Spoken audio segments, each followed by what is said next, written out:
बड़े घर की छोटी बहू। रीराइटेड स्क्रिप्ट। अपने बेटे को जरा संभालिए और समझाइए। अगर ये इसी तरह बदतमीजी करते रहे ना, तो मैं सच में ये घर छोड़कर चली जाऊंगी। मैं कोई धमकी नहीं दे रही हूँ, बस वही कह रही हूँ जो मैं सच में करने वाली हूँ। धमकी? तुम्हें लगता है मैं डर जाऊंगा? तुम सोचती हो ऐसी बातों से मैं झुक जाऊंगा?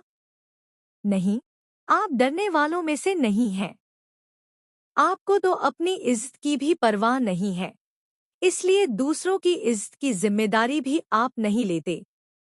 आज आपने सबके सामने, लोगों की भीड़ में मुझे नीचा दिखाया है। सिर्फ बाहर ही नहीं, आपने मुझे मेरे ही ससुराल में अपमानित किया है। मैंने सुना था कि पति पत्नी एक दूसरे की कमियों को दुनिया के सामने नहीं लाते, एक दूसरे की गलतियों को ढाल बनकर छुपाते हैं।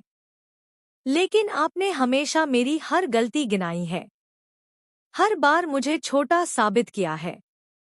आज नहीं, हमेशा। लेकिन अब बस बहुत हो गया। आज मैं आपको साफ साफ अल्टीमेटम दे रही हूं। आपने आज मेरे बॉस का अपमान किया है और मैं इसकी गवाह हूं। आपको उनसे माफी मांगनी ही पड़ेगी। अगर आपने ऐसा नहीं किया तो मैं ये घर छोड़ दूंगी। तुम क्या सोचती हो, मैं उस घटिया इंसान से माफी मांगूंगा जिसने मेरी पत्नी के साथ गंदी हरकत की? मैं मर सकता हूं, लेकिन उससे कभी माफी नहीं मांगूंगा। अगर यही आपकी जिद है, तो आज मैं ये बात माँ के सामने कहूंगी।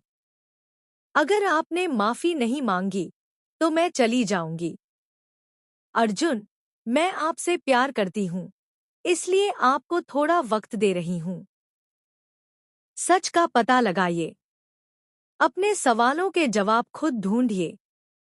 लेकिन अगर उस वक्त तक आपको कोई जवाब नहीं मिला, तो आपको माफी मांगनी ही होगी।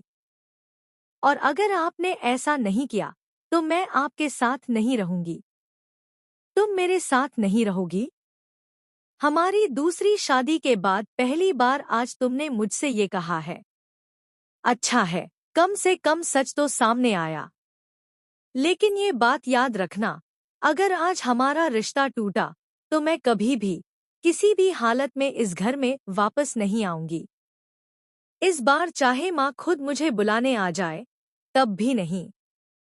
सब जानते हैं कि मैं उनसे कितना प्यार करती हूँ, लेकिन आज मैं उनके सामने भी साफ कह रही हूँ कि इस बार मैं किसी की बात नहीं मानूंगी। जो किया है उसके लिए सबसे पहले आपको माफी मांगनी होगी। तो फिर ये सपना सपना ही रह जाएगा, क्योंकि मैं कभी माँ